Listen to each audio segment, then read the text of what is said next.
Dabar pasaulis toks, kad, kasdienį žmogų tiesiog grūdamas didžiulis kiekis, tonos informacijos. Pačios įvairiausios turinčios skirtingą įtaką žmogui.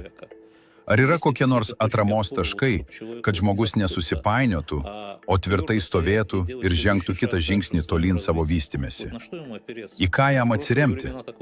Praėjusiais laikais nieko panašaus nebuvo. Praėjusiais laikais to nebuvo.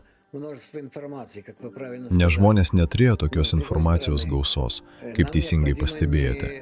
Tačiau kita vertus, mums reikia nesumažinti informacijos kiekį, o nukreipti žmogų į teisingą jos priėmimą.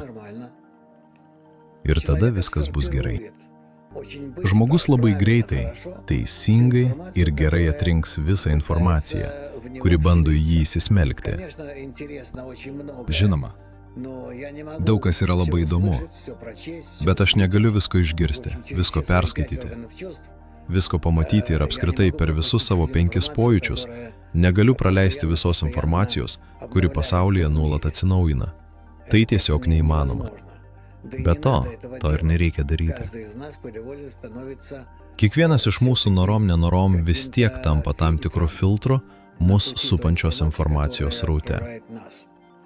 Todėl kiekvienas turi pasirinkti savo kažką pagrindinio, šiek tiek šalutinio ir viskas. Aš nieko negaliu padaryti dėl to, kad neperskaitysiu visų knygų, nepamatysiu visų filmų, baleto ir taip toliau. Na ir kas? Išeina, kad žmogus turi įdėti pastangų ir, nusistatyti savo kažkokius, kažkokius apribojimus, taip? Pagal ką? Pagal tai, ko jis nori gyvenime. Ką jis nori gyvenime pasiekti. Jei aš užsiimu kokiu nors klausimu, man įdomiu, tai mano specialybė. Vadinasi, skiriu jai visą savo laiką, stengiuosi užsipildyti tik tuo. Ir dar šiek tiek. Pavyzdžiui, 5 procentai savo bendro laiko skirti tam, kuo gyvena pasaulis.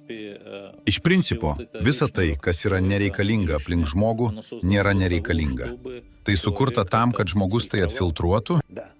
Taip, šiandien kitaip neįmanoma. Esant dabartiniam informacijos rautui, mums reikia iš pat pradžių aiškiai nusiteikti, kad mane domina štai šitas dalykas, kaip pagrindinis mano gyvenime, ir dar šiek tiek kitas, kaip šalutinis. Tai yra žinoma, egzistuoja pasaulio, planetos, visatos, žmonijos gyvenimas.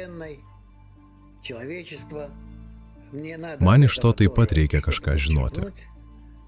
Kasdien pagal tam tikrą grafiką aš tai darau. Bet pagrindinis dalykas, žinoma, yra tai, kuo aš užsiemu, kur galiu kažką giliau suvokti, sugerti ir atiduoti. Kabalos mokslo požiūriu nėra jokių nereikalingų dalykų. Išeina, galbūt ateityje žmogus apskritai galės panaudoti visą tai, ką dabar atfiltruoja. Ar ne, to nebus? Ne. Viskas bus atrinkta ir liks tik tai, kas būtiniausia. Žmogus nėra sukurtas tam, kad sugertų į save visas šias šiukšles, kurias mes patys sukuriame.